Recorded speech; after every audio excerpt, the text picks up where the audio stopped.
¿Vale la pena comprar casa en Latinoamérica en 2025 o es mejor alquilar e invertir en otra cosa? Esta pregunta no es nueva, pero este año el contexto cambió bastante. Las tasas, los precios y los salarios en nuestra región hacen que la decisión no sea tan obvia como antes. Hoy quiero mostrarte cómo pensar este tema con cabeza fría, usando ejemplos reales y la historia de alguien que enfrentó este dilema. Lo importante no es si comprar o no. Lo importante es que tengas claridad para decidir sin arrepentimientos después. Comprar casa siempre se ha visto como un símbolo de éxito en Latinoamérica.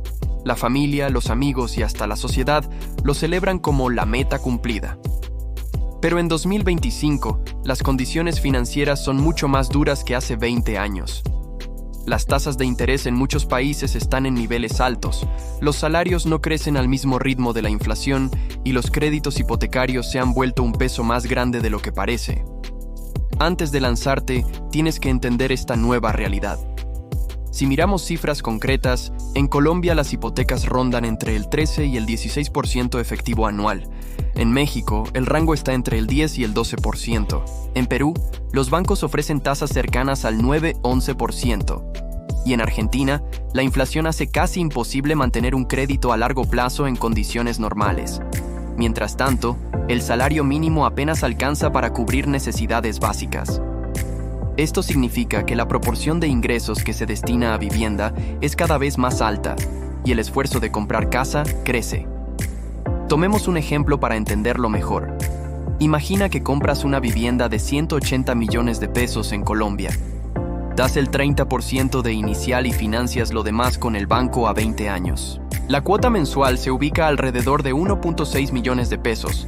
Suena posible, pero ese no es todo el costo. Cuando sumas administración, impuestos, seguros y mantenimiento, el gasto mensual real puede estar entre 2.1 y 2.3 millones. Es decir, mucho más de lo que parecía a simple vista. Ese gasto total se llama TCO, costo total de propiedad, y casi nadie lo calcula antes de firmar la hipoteca. El problema es que en los primeros años del crédito, gran parte de lo que pagas son intereses y no capital. Eso significa que el patrimonio que construyes avanza lento. A la vez, tu ingreso no sube al mismo ritmo de tus compromisos. Así es como muchas familias sienten que la supuesta tranquilidad de tener casa se convierte en estrés financiero todos los meses. Aquí es donde entra la historia de Daniela. Ella tiene 29 años, un buen trabajo estable y siempre soñó con comprar casa. Quería dejar de pagar arriendo y sentir que por fin tenía algo propio. Encontró una vivienda que le gustaba y simuló la hipoteca.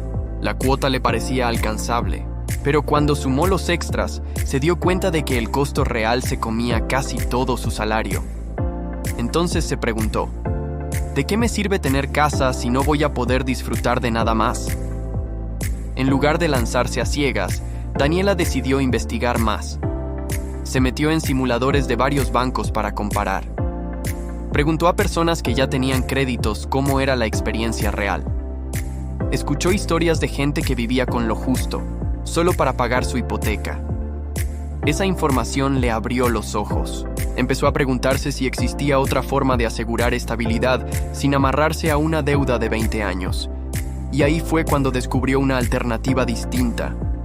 Un conocido le habló de proyectos de alquiler turístico tipo glamping en las afueras de la ciudad. Eran terrenos arrendados en zonas con alta demanda de turismo. Allí la gente montaba domos o pequeñas cabañas y las alquilaba por Airbnb.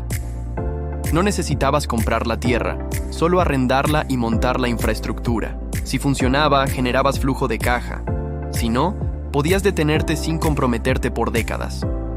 Daniela empezó a estudiar esa opción con detalle. Primero buscó cuánto costaba arrendar un lote en las afueras. Encontró uno por 700,000 pesos al mes. Luego investigó cuánto valía montar un domo con deck y mobiliario básico. Eran unos 12 millones de pesos de inversión inicial. Después, revisó tarifas promedio en Airbnb en esa zona, 180,000 por noche. Con una ocupación moderada de 15 noches al mes, podía facturar 2.7 millones. Restando gastos, quedaban cerca de 900,000 netos. No era millonaria, pero era flujo extra real. Daniela también se puso en modo realista. Dijo, ¿qué pasa si la ocupación baja al 30%? En ese caso apenas cubría los costos, sin ganancias. Pero la diferencia es que podía ajustar el proyecto, moverlo de lugar o parar el contrato del lote. Una hipoteca, en cambio, no le daba esa salida. Era pagar o perderlo todo. Esa flexibilidad le pareció mucho más segura que atarse a un banco por 2 décadas. Y eso inclinó la balanza hacia intentar el modelo de Airbnb. ¿Esto significa que comprar casa nunca vale la pena? Para nada. En algunos escenarios sí es la mejor decisión. Si planeas quedarte más de 10 años en una ciudad, comprar te da estabilidad. Si tus ingresos son altos y después de pagar el TCO aún te sobra para invertir, entonces es razonable.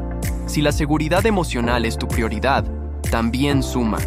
El problema es que la mayoría compra sin revisar nada de eso, y luego se arrepienten cuando ya es tarde. Comparemos 2 caminos para verlo con claridad. Camino A. Compras la casa y tu costo total es 2.2 millones cada mes. Camino B. Sigues arrendando por 1.2 millones y destinas 1 millón mensual a un fondo de inversión inmobiliaria. Después de 10 años, en el camino B puedes tener un capital importante acumulado, mientras que en el camino A todavía debes gran parte de la hipoteca. La diferencia está en usar tu flujo de forma estratégica, no en seguir tradiciones. La mayoría de las personas nunca hacen este tipo de ejercicios, solo siguen la presión de su entorno que les dice, compra, es lo mejor. Pero en 2025 la realidad económica de la TAM es más dura. La inflación, los intereses y la falta de aumentos salariales cambian la ecuación. Por eso es fundamental que hagas los números con tu propia situación. No con lo que funcionó para tus padres, ni con lo que dicen tus amigos. Cada caso es único y tu tranquilidad está en juego. Volviendo a Daniela, hay algo importante en su proceso. Ella no tomó la decisión solo porque sonaba más barato. Se educó viendo contenido de finanzas, aprendió a usar simuladores, comparó escenarios y diseñó números concretos. Cuando eligió alquilar el terreno y montar su proyecto, lo hizo con plan, no con improvisación.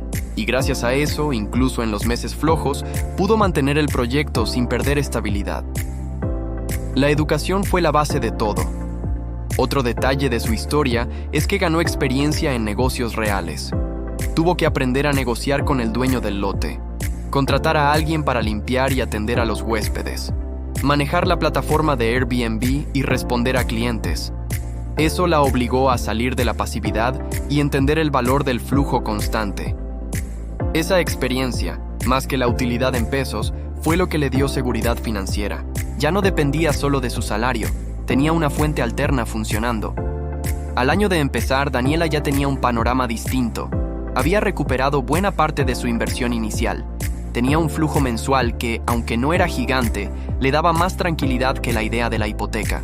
Y lo más importante, había aprendido a invertir, a calcular y a medir riesgos. En ese punto, pensaba en comprar casa de nuevo, pero ya no desde la necesidad, sino desde la abundancia, con la opción de elegir bien y sin presión. Eso cambió todo. ¿Qué puedes aprender tú de todo esto? Primero, que el costo real de comprar no es solo la cuota del banco, es todo el TCO. Segundo, que hay alternativas productivas que pueden darte tiempo y flujo para crecer. Tercero, que la educación financiera no es teoría, es práctica. Y cuarto, que no tienes que seguir el camino tradicional solo porque así se hace. Tienes derecho a crear tu propia ruta hacia la estabilidad, siempre que esté respaldada con números. Ahora, si decides comprar casa, hazlo bien. Ahorra una buena inicial para reducir intereses. Compara al menos 3 bancos y negocia la tasa y los seguros. Calcula tu TCO completo y asegúrate de que tu ingreso lo soporte con margen. Ten un fondo de emergencias aparte, para no depender solo del crédito. Y piensa en un horizonte de al menos 10 años para quedarte en esa ciudad. Solo así tiene sentido dar el paso sin que se convierta en una trampa.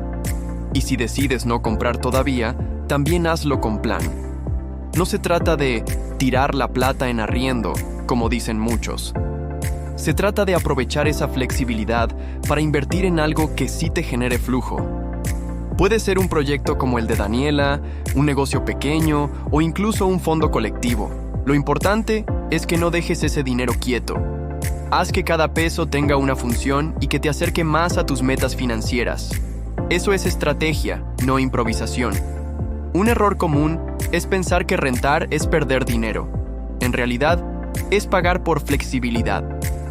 Flexibilidad para mudarte, para ajustar tu estilo de vida, para invertir en oportunidades que aparecen. Y a veces esa flexibilidad vale más que un título de propiedad en papel. La clave está en cómo usas el dinero que te sobra gracias a esa decisión. Si lo gastas en consumo, sí se pierde. Pero si lo usas para invertir, puede multiplicarse más rápido que una hipoteca. Así que antes de tomar tu decisión, haz este ejercicio. Escribe en un papel, ¿cuánto te costaría comprar casa con TCO completo? Luego escribe cuánto te cuesta arrendar y cuánto podrías invertir con el excedente. Compáralo en un horizonte de 5 y 10 años. No te quedes en la foto del mes. Mira la película completa. Y cuando veas los resultados, tendrás claridad sobre qué camino te da más tranquilidad. Esa es la verdadera respuesta a la pregunta inicial. En conclusión, ¿vale la pena comprar casa en LATAM en 2025? Sí, pero solo si tus números lo sostienen y te da paz, no ansiedad. Si tienes ingresos sólidos, horizonte largo y un plan claro, adelante. Pero si hoy te aprieta y no tienes margen, considera alternativas productivas como hizo Daniela. No se trata de renunciar al sueño, sino de cambiar el orden. Primero flujo, luego patrimonio. Esa es la fórmula para construir libertad financiera real. Y recuerda, la tranquilidad no la da un ladrillo, la da tu capacidad de tomar decisiones con educación y estrategia. Un punto adicional que pocos consideran es el costo emocional de una hipoteca. No solo hablamos de números, hablamos de la presión de saber que debes pagar cada mes sin excusa. Esa carga puede afectar tu salud mental y hasta tus decisiones laborales. En cambio, cuando manejas proyectos flexibles, tienes más paz y control de tu tiempo. La libertad no se mide solo en pesos, también en tranquilidad emocional. También vale la pena hablar de movilidad. En un mundo cambiante, mucha gente cambia de ciudad o incluso de país en pocos años. Una hipoteca te ata a un lugar, mientras que arrendar o invertir en proyectos móviles te permite adaptarte. Esa flexibilidad puede ser clave si tu carrera o tu vida personal requieren cambios. No te amarres si sabes que el futuro es incierto. Otro ángulo es la oportunidad de aprendizaje. Un crédito hipotecario te enseña a pagar puntualmente, sí, pero no te enseña a generar ingresos. Un proyecto productivo, en cambio, te obliga a aprender marketing, servicio al cliente y finanzas reales. Ese aprendizaje vale oro porque lo llevas contigo a cualquier parte. La casa puede quedarse, pero las habilidades van contigo a todos lados. Hablemos también de diversificación.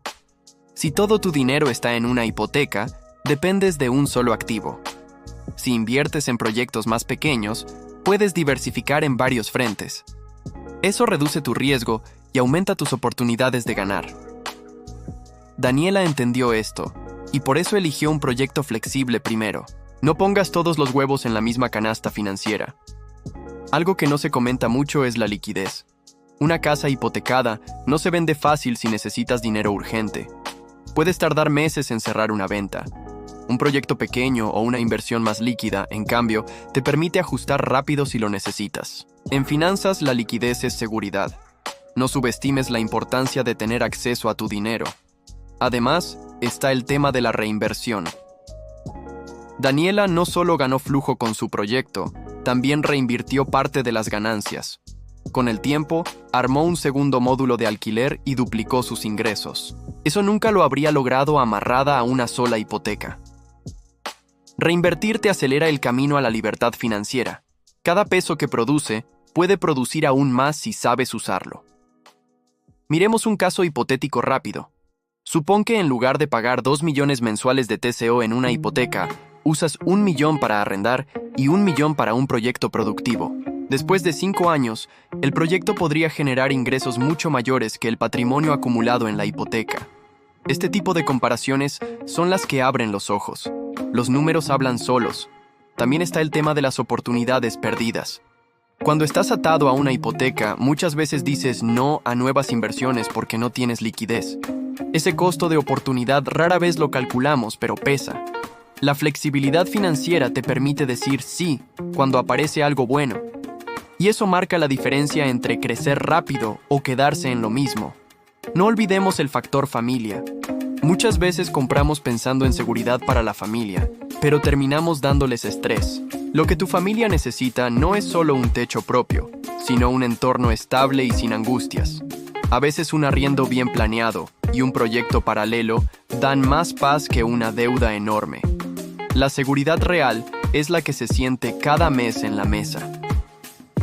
Hablemos un momento del futuro del trabajo.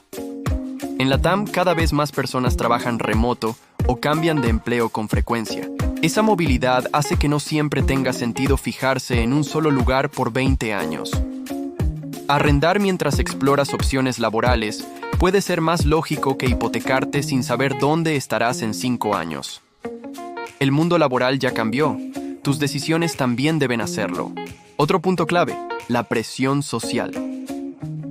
Daniela sintió esa presión de su familia y amigos para comprar, pero decidió escuchar sus números, no las voces externas. Esa lección es vital. Nadie más paga tus cuentas. La única voz que debe guiarte es la de tus finanzas reales. Romper con la presión social es difícil, pero necesario para tomar decisiones inteligentes. Y cierro con esto. No te cases con la idea de que hay un solo camino correcto. Comprar no es malo, arrendar tampoco. Lo malo es hacerlo sin plan ni estrategia. Tu camino es único y debe construirse con base en tus metas, tu flujo y tu paz mental. La verdadera libertad financiera no está en la hipoteca ni en el arriendo. Está en la claridad con la que tomas tus decisiones. Si este video te ayudó a ver las cosas con más claridad, compártelo con alguien que esté pensando en comprar casa. Suscríbete a Pod Finanzas para seguir aprendiendo con ejemplos reales, estrategias prácticas y decisiones inteligentes. Haz que tu dinero trabaje para ti, no al revés. Nos vemos en el próximo video con más herramientas para tu camino financiero.